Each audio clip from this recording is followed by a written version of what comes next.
একজন বাগানওয়ালার ঘটনা আল্লাহ সেখানে জ্ঞানের ফিতনা থেকে কি করে বাঁচবেন এজন্য আল্লাহ তাআলা মুসা আলাইহিস সালাম এবং খিজির আলাইহিস সালামের ঘটনা সেখানে উল্লেখ করেছেন। আর ক্ষমতার ফিতনা থেকে কি করে বাঁচবেন এটা বোঝানোর জন্য আল্লাহ তাআলা যুলকারনাইনের ঘটনা উল্লেখ করেছেন। চারটা ফিতনা থেকে বাঁচার জন্য কয়টা ঘটনা? চারটা ঘটনা। আমরা তাহলে একটা একটা করে ঘটনা শুনি, আমরা একটু উদ্ধার করার চেষ্টা করি যে কি কি সলিউশন আল্লাহ তাআলা আমাদের বাতলা দিলেন। এক নম্বর হচ্ছে আসহাবে কাহফের ঘটনা। এটা 250 খ্রিস্টাব্দের সময়কালে রোমান সাম্রাজ্যের একজন বাদশা ছিল, নাম দাকিয়ানুস।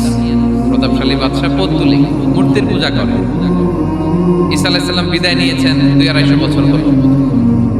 তো সব নবীর ধর্মই কিন্তু ইসলাম, যদিও আমরা নাসারা বলি, ইহুদি বলি, সব নবীদের ধর্মই কি ইসলাম।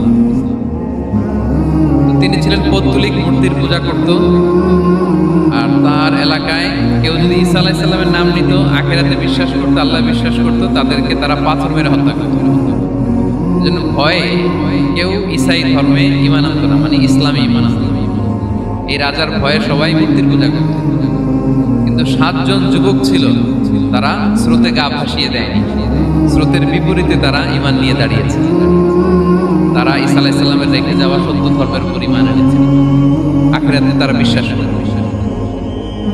এই 7 জন যুবকের কথা ছড়াতে ছড়াতে রাজা দাকিয়ানুসের কাছে চলে যায়। উনি তো রেগে মেগে ডেকে পাঠালো 7 জনকে। তাদেরকে জিজ্ঞেস করলো, তোমরা কাকে মানো? বলতেছে এক আল্লাহকে মানি। সাহসী, খুবই সাহসী। বলতেছে তুমি কি জানো তোমরা কার সামনে কথা বলতেছো? আমি তোমাদের মৃত্যুদণ্ড দিতে পারি। তারা বলে দেন, কিন্তু আমরা সব বিসর্জন দিলেও ঈমান বিসর্জন দিতে পারবো না। উনি বললেন, তোমরা যুবক মানুষ, রক্ত গরম, আবেগে কথা বলতেছো, 3 দিন সময় দিলাম, যাও। ঈসার নাম ভুলে যাও, আখিরাত ভুলে যাও, আল্লাহর নাম ভুলে যাও। 3 দিন পরে তোমাদেরকে আবার ইন্টারভিউ হবে। ওই দিন যদি একই কথা বলো, পাথর মেরে 7 জনকে দুনিয়া থেকে উড়িয়ে দিবে। তারা চলে গেল। এবার 7 বন্ধু মিলে পরামর্শ করতে লাগলো, কি করতে পারি আমরা, এই গুণে ধরা সমাজকে আমরা কিভাবে বাঁচাবো, এই পৌত্তলিকতার ছোবল থেকে এই ইফসিস নগরীকে বাঁচাবো কি করে। নগরীটার নাম ছিল ইফসিস নগরী। বর্তমানে এটা তুরস্কের ইজমির শহরে অবস্থিত। এখনো জায়গাটা প্রত্নতাত্ত্বিকদের ইয়েতে এটা সংরক্ষিত, এখনো টুরিস্টরা যায়। তো তারা বললো, আমরা ঈমান বিসর্জন দিব, যদি আমরা ওদের কথা মেনে নিই আমরা তো মুশরিক হয়ে গেলাম। চলো আমরা এক কাজ করি, আমরা এলাকা ছেড়ে দিই। এই 7 যুবক আল্লাহর উপর ভরসা করে তারা বাড়ি ঘর আত্মীয় স্বজন সব ছেড়ে দিয়ে, লোকালয় ছেড়ে দূরে একটা পাহাড়ের ভেতরে আশ্রয় নিল। পাহাড়ের ভেতরে একটা গুহা ছিল। এই গুহা কি আরবিতে বলে আল কাহাফ। কি বলে? এই সূরার নাম কি? সূরাতুল কাহাফ। তো তাদের সাথে সাথে একটা কুকুরও যাচ্ছে। তারা বারবার তাড়িয়ে দেওয়ার চেষ্টা করতেছিল কুকুরটাকে, যাতে না যায়, কিন্তু কুকুর শুধু কান্না করে দেয় সাথে যাওয়ার জন্য, ঘেউ ঘেউ করতেছিল। এই কুকুরটাকেও সাথে নিল।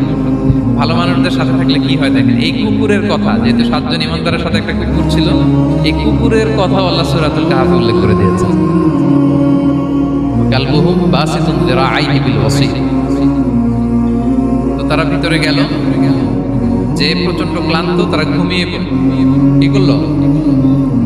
এই এক ঘুমে আল্লাহ 309 বছর কাটাই দিলেন। কয়শো 9 বছর? 9 বছর। ঘুম, সব ঘুম, প্রচন্ড ঘুম, ঘুম যেন আর কাটে না। 309 বছর পরে এরা জাগে। এখন খুব ক্ষুধা, ঘুমে আর মন ভাঙতেছে। আর একজন জিজ্ঞেস করছে, কি লম্বা সময় ঘুম দিলাম কোথায় আমরা? একজন বলতেছে, হ্যাঁ মনে সারাদিনই ঘুমাইছি আমরা। আরেকজন বলতেছে, না না সারাদিন না, দিনের কিছু অংশ হয়তো ঘুমাইছি। আসলে কয় বছর ঘুমাইছে? 309 বছর। এদিকে সভ্যতার তো চেঞ্জ। এখানে ওই দাকিয়ানুস মরে, এর ছেলে মরে, এর নাতি মরে, পুতি মরে, এখন 6ষ্ঠ নম্বর রাজা আসছে। প্রজন্মের পর প্রজন্ম তো শেষ। 309 বছরে কমপক্ষে 4-5টা জেনারেশন চেঞ্জ হবে। জেনারেশন চেঞ্জ হয়ে, এলাকা চেঞ্জ হয়ে, তারা যে স্বপ্ন দেখেছিল এই ইফসিস নগরীতে কালিমার পতাকা উঠবে, তাদের স্বপ্ন আল্লাহ বাস্তবায়ন করেছে।